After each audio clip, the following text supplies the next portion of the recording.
मेरठ में बीए की दलित छात्रा की गला घोंटकर हत्या कर दी गई है। उसे मौत के घाट उतारा गया। मौत के घाट उतारने से पहले उसका अपहरण किया गया, फिर जंगल में ले जाकर वारदात को अंजाम दिया गया। पीड़ित परिवार हमारे साथ मौजूद है, बातचीत कर लेते हैं। भाई साहब, क्या नाम है आपका? मेरा नाम वेद प्रकाश है जी। प्रकाश जी, आपकी बेटी को पहले अपहरण किया गया और उसके बाद खेतों में ले जाके हत्या कर दी गई। हाँ, उसके साथ में बलात्कार भी किया, आज भी हत्या की उसके साथ में, वो मरद पाएगी जी। आपने गुमशुदगी भी दर्ज कराई थी, आशंका भी जताई थी कि यही आरोपी हो सकता है, लेकिन पुलिस की ढीली कार्रवाई की वजह से मैं अपना एक आरोपी को पकड़ लिया है फिलहाल। पुलिस पहले सख्ती दिखाती तो हो सकता था पीड़िता जो बच्ची है मृतका वो हमारे भी। हाँ, अब से एक डेढ़ साल पहले मैंने चौकी में ऐसी इन लोगों ने वारदात वो कर दी थी।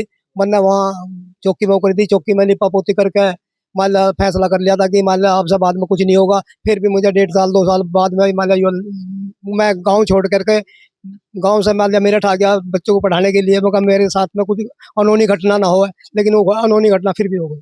डर की वजह से आप आ गए। गाँव, हाँ, गाँव से मान लिया मेरठ रहने लगा था किराए। पहले भी धमकी दी गई थी। धमकी बहुत वो करा इसने इन्होंने 2 साल पहले। हाँ जी, आपने अधिकारियों से बातचीत की है, क्या आश्वासन दिया गया? आश्वासन दिया है उन्होंने, उन्हें सजा। प्रशासन ने आश्वासन दिया है, कार्रवाई का वो दे रहे हैं। वो कह रहे हैं कि भाई जो अभी वर्तमान में जो है एक हमने अभी अभियुक्त पकड़ा है और जो विवेचना के आधार पे, क्योंकि उन्हें भी मालूम है और लगता भी है कि भाई एकला आदमी तो ये काम नहीं कर सकता है, उस पे विवेचना पे काम कर रहे हैं। और शासन से भी 6 मांगे हमने रखी हुई हैं और 6 मांगों का विस्तार से मेरे भाई बताएंगे कि क्या मांगे हैं, क्या डिमांड है आपकी? अभी जो एफआईआर में अंकुश नाम है, अंकुश नाम का अभियुक्त अभी पुलिस ने गिरफ्तार किया है। उसके साथ 2 अभियुक्त का नाम और आया है प्रकाश में, जो बताया है पीड़िता के पिता ने। 2 अभियुक्त अभी और पकड़े जाने हैं, उनकी गिरफ्तारियों के जेल भेजे जाना है। परिवार के एक सदस्य को नौकरी की मांग की गई है, इनके परिवार की सुरक्षा की मांग की गई है और आर्थिक सहायता की मांग की गई है। और इसमें अभी SC/ST एक्ट की जो धाराएं अभी नहीं लगी हैं, SC/ST एक्ट की धाराओं में वृद्धि की मांग की गई है। और परिवार को जो भी संभवतः जो भी मदद की जा सकती हो शासन प्रशासन के स्तर से, वो सभी मांगे हमने। आरोप है कि आरोपियों द्वारा पहले भी धमकी दी गई थी। हाँ भैया, एक सेकंड, अभी अभी भैया अभी, हाँ दोबारा से सवाल कीजिए प्लीज। आरोपियों ने पहले भी धमकी दी थी, अगर पुलिस सतर्क हो जाती तो आज ये घटना नहीं। इसी वजह से जो दलित समाज है बड़ा आक्रोशित है आज, क्योंकि समाज ने इकट्ठा होकर प्रशासन को पहले भी बताने का चेतना दी थी कि भाई आप इस वाली घटना पे काम कर लीजिए, नहीं तो ये इसमें अनहोनी हो जाएगी।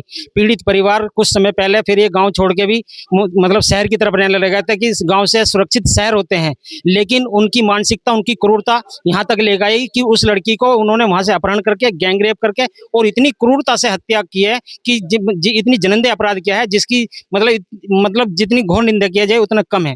अब हमारा उनसे प्रशासन हमें आश्वासन दे रहा है कि भाई आपके साथ इस तरह से काम करें, लेकिन क्योंकि ये घटना उत्तर प्रदेश की है, मेरठ की है और माननीय आदित्य योगी मुख्यमंत्री जी हैं, और जो भी पीड़ित परिवार होता है मुख्यमंत्री उनके साथ खड़े होते हैं और अभिव्यक्तियों के खिलाफ खड़े होते हैं। मेरी उनसे यही है कि आप उसमें बुलडोजर चला के जो वो पीड़ित लोग हैं, जो अभियुक्त हैं, जो इसमें मुजरिम आरोपियों पर बुलडोजर एक्शन चाहते हैं। हाँ जी, उन पे बुलडोजर एक्शन चाहते हैं, जिससे कि ये जो आपकी जो न्याय प्रणाली है ये और मजबूत हो जाए। अब क्या असल में क्या है, योगी जी का कहना है कि जो भी अपराधी होगा वो अपनी मानसिकता ठीक कर ले, वरना हर चौपले पे यमराज मिलेंगे। तो आज ये ऐसी स्थिति आ गई है कि योगी जी अपने यमराज को भेजें, और जिन्होंने इस बच्ची को, जो देश का भविष्य थी, जो अच्छा पढ़ना चाहती थी, एक अधिकारी IAS PCS बनना चाहती थी, तो उन अपराधी क्रूरता मानसिकता के लोगों ने उस भविष्य को खत्म करने का काम करा।